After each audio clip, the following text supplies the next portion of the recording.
श्री सत्यनारायण भगवान की कथा की महिमा। श्री सत्यनारायण पूजन तथा कथा श्रवण अत्यंत पवित्र, पुण्यप्रद और समस्त मंगलों को प्रदान करने वाला है। बड़े ही उत्साह एवं श्रद्धा भक्ति से समन्वित होकर इसका अनुष्ठान करना चाहिए। इसमें जीवन में सत्य की प्रतिष्ठा स्थापित होती है और भगवान की विशेष कृपा भी प्राप्त होती है। पूजन तथा कथा श्रवण आदि के लिए किसी पवित्र स्थान में, देवस्थान में अथवा घर में सुंदर मंडप बनाकर उसे अनेक प्रकार से अलंकृत करना चाहिए। चारों ओर भगवान के सुंदर विग्रहों को लगाना चाहिए। मंडप के मध्य में भगवान श्री सत्यनारायण, श्री विष्णु भगवान या शालिग्राम के लिए एक सिंहासन लगाकर उस पर भगवान के विग्रह को प्रतिष्ठित करना चाहिए। यथासंभव केले के स्तंभों से मंडप को मंडित करना चाहिए और भगवती तुलसी देवी, तुलसी वृक्ष को भी वहां स्थापित करना चाहिए। भगवान सत्यनारायण के पूजन तथा कथा श्रवण से पूर्व कार्य की निर्विघ्नता पूर्वक संपन्नता के लिए प्रारंभ में भगवान गौरी गणेश, कलश, नवग्रह आदि का पूजन भी करना चाहिए।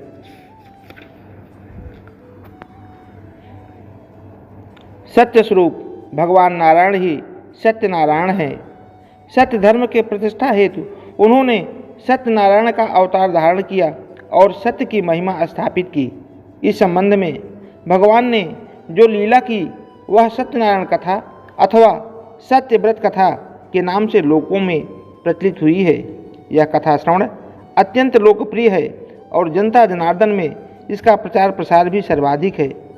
भारतीय सनातन परंपरा में किसी भी मांगलिक कार्य का प्रारंभ भगवान गणपति के पूजन से एवं उस कार्य की पूर्णता भगवान सत्यनारायण के कथा श्रवण से समझी जाती है। कथा के माध्यम से इसमें मूल सत्य तत्व परमात्मा ही प्रतिपादन हुआ है और सत्य के व्यवहार द्वारा नारायण की उपासना का मार्ग निर्दिष्ट हुआ है। अंतःकरण की निर्मलता तथा निश्चल भाव से भगवान की भक्ति का मार्ग प्रशस्त होता है। भगवान को ऐसे ही भक्त विशेष प्रिय हैं। सब प्रकार से शुद्ध रहते हुए शुद्ध भाव से भगवान की आराधना करनी चाहिए और ऐसी ही आराधना नर को नारायण बना देती है। यही मूल बात इस सत्यनारायण कथा से मुखरित होती है।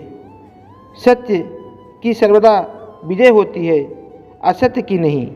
सत्यमेव जयति नारितम, यह इस कथा का मूल संदेश है। कथा में संक्षेप में यह बताया गया है कि अति निर्धन ब्राह्मण द्वारा सत्य का संकल्प करके उस प्रतिज्ञा का पालन करने से उसे भगवान की प्राप्ति हो जाती है। यह स्थिति काष्ठ विक्रेता की भी हुई। इसके विपरीत साधु वणिक ने अपनी प्रतिज्ञा का पालन नहीं किया, छद्म व्यवहार किया, अंतर्यामी भगवान से असत्य भाषण किया। फलतः उसकी तथा उसके परिवार की अत्यंत दुर्गति हुई। पुनः उसने करुणामय भगवान की शरण को ग्रहण किया, जिससे उसका सर्वविध फिर से अभ्युदय हो गया। उसे वैकुंठ की प्राप्ति भी हुई। इन दृष्टांतों द्वारा हमें भगवान के सतमार्ग के अनुपालन की प्रेरणा प्राप्त होती है। इन सब कारणों से सत्य अथवा सत्यनारायण की महिमा परक यह व्रत कथा बहुत ही लोकप्रिय है। इसके साथ ही अनेक शंका समाधान भी इस पर होते रहते हैं तथा लोग यह भी पूछते हैं कि साधु वणिक, राष्ट्र विक्रेता, शतानंद ब्राह्मण, उल्का मुख, तुंगध्वज आदि राजाओं ने कौन सी कथाएं सुनी थी और वे कथाएं कहाँ गईं तथा इस कथा का प्रचार कब से हुआ।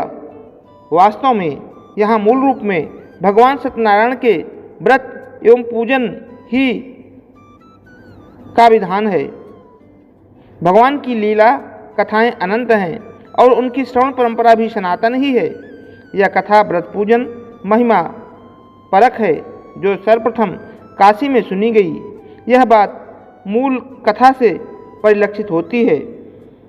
कश्चित काशीपुरे रम्ये ह्यासीद विप्रोत निर्धन, व्रत एवं पूजन की पूर्णता के लिए भगवान की कथा भी श्रवण करना चाहिए। पूर्व में ब्राह्मण और साधु वणिक ने भी व्रत पूजन के साथ भगवान की लीला कथा का श्रवण किया था।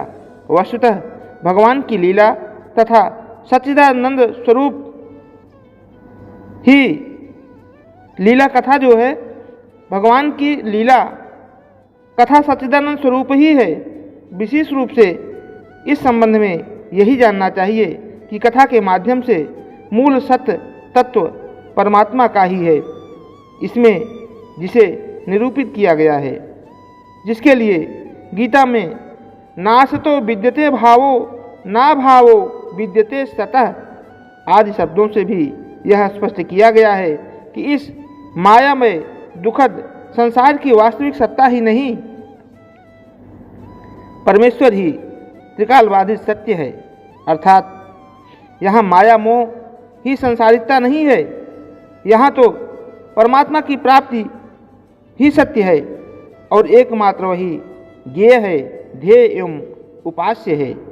ज्ञान वैराग्य और अनन्य भक्ति के द्वारा वही साक्षात्कार करने के योग्य है। श्रीमद् भागवत में भी कहा गया, सत्यव्रतम सत्य परम त्रिसत्यम सत्यस्य योनिम निहितम च सत्ये सत्यस्य सत्यमृत सत्यनेत्रम सत्यात्मकम त्वाम शरणम प्रपन्ना। प्रभु आप सत्य संकल्प हैं, आप ही सत्य हैं, आपकी प्राप्ति का श्रेष्ठ साधन है। सत्य को प्राप्त करने के आप ही श्रेष्ठ साधन हैं। शिष्य के पूर्व, प्रलय के पश्चात और संसार की स्थिति के समय इन असत्य अवस्थाओं में भी आप सत्य हैं। पृथ्वी, जल, तेज, वायु और आकाश, इन 5 दृश्यमान सत्यों के आप ही कारण हैं और उनमें अंतर्यामी रूप से विराजमान भी आप ही हैं। आप इस दृश्यमान जगत के परमार्थ स्वरूप हैं। आप ही मधुरवाणी और समदर्शन के प्रवर्तक हैं। भगवान, आप तो बस सत्य स्वरूप ही हैं। हम सब आपकी शरण में हैं। यहाँ भी सत्य व्रत और सत्यनारायण व्रत का तात्पर्य उन शुद्ध सच्चिदानंद परमात्मा से ही है।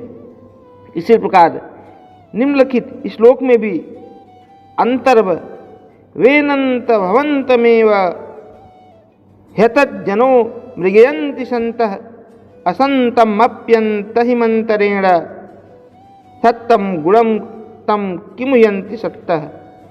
संसार में मनुष्यों द्वारा सत्य तत्व की खोज की बात निर्दिष्ट है, जिसे प्राप्त कर मनुष्य सर्वथा कृतार्थ हो जाता है और सभी आराधनाएं उसी में परिवसित होती हैं। निष्काम उपासना से सत्य स्वरूप नारायण की प्राप्ति हो जाती है। वर्तमान में भगवान सत्यनारायण की व्रत कथा स्कंद पुराण के रेवाखंड के नाम से प्रसिद्ध है, जो 5 या 7 अध्यायों में उपलब्ध है। ऐसी ही एक कथा भविष्य पुराण में भी उपलब्ध है, जो 6 अध्यायों में है। यहाँ 5 अध्यायों में उपनिबद्ध कथा का आश्रय लिया गया है तथा उसे सरल एवं सुगम रूप से समझने के लिए हिंदी अनुवाद को भी बताया गया है।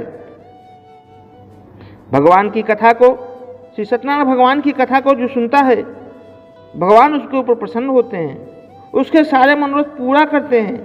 कहते हैं, कलयुग में व्यक्ति के मोक्ष को प्राप्त करने के लिए सबसे सरल, सबसे छोटा और सबसे सुविख्यात सत्यनारायण भगवान की कथा ही उसे इस लोक में सुख और परलोक में मोक्ष को देने वाली है।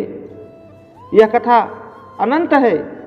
इस कथा को सुनने से सारे रोग, दोष, पाप तथा मन की सारे विषमताएं दूर हो जाती हैं। मन की इच्छा की प्राप्ति होती है। मन सुखमय हो जाता है। श्री सत्यनारायण भगवान की कथा अति शीघ्र फल देने वाली है। सबसे कम खर्च में किसी भी दिन आप भगवान श्री सत्यनारायण की कथा को सुन सकते हैं। सुन करके उसका पूरा लाभ भी उठा सकते हैं। बोलिए सत्यनारायण भगवान की।